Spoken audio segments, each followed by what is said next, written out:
Costruita alla fine degli anni 50 sul progetto dell'architetto Alberto Ressa, la chiesa di Santa Chiara Vigli Assoluti è sede della parrocchia omonima, istituita l'11 luglio 1959 dal cardinal vicario Clemente Micara. Alcuni anni fa abbiamo maturato quest'idea di collegarci con un progetto liturgico che ha dato il via a questa nuova configurazione.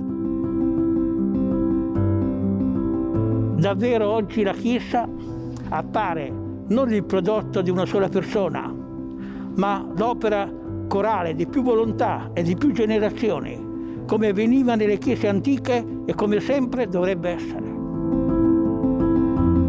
Nel 2019 siamo stati chiamati per una consulenza sull'impianto illuminotecnico perché era in corso il restauro dell'affresco di Viglialta La Paies. L'obiettivo principale era quello di mantenere un'illuminazione che non fosse predominante, quindi che si mimetizzasse nell'architettura. Non è stato un compito facilissimo perché, essendo una chiesa moderna, era completamente priva di decori, di cornici che potessero nascondere gli apparecchi illuminotecnici, e quindi abbiamo dovuto lavorare in maniera quasi chirurgica per riuscire a posizionare i corpi illuminanti in modo da non essere invasivi.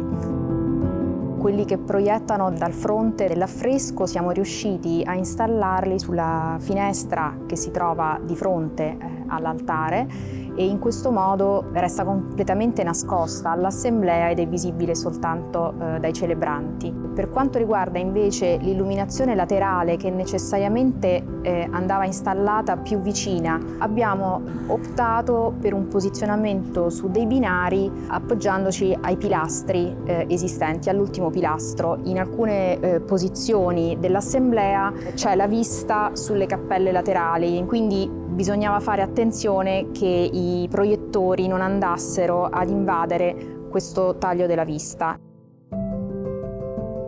Per quanto riguarda invece l'illuminazione dell'assemblea, c'erano già dei corpi illuminanti realizzati in ferro battuto. L'obiettivo era quello di riqualificarli, quindi dare un'illuminazione che fosse più adeguata e però al tempo stesso preservare il corpo illuminante, che in realtà riprendeva la forma circolare della chiesa con i raggi.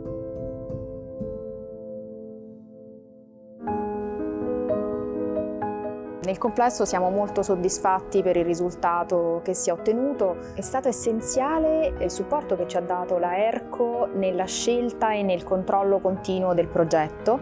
Noi ci siamo appoggiati come supporto al studio di illuminotecnica Palmieri di Roma, e con loro abbiamo portato avanti tutto il progetto, e però da parte di ERCO c'è stata una grande disponibilità alla customizzazione anche del prodotto, che ci ha consentito veramente di realizzare un lavoro su misura.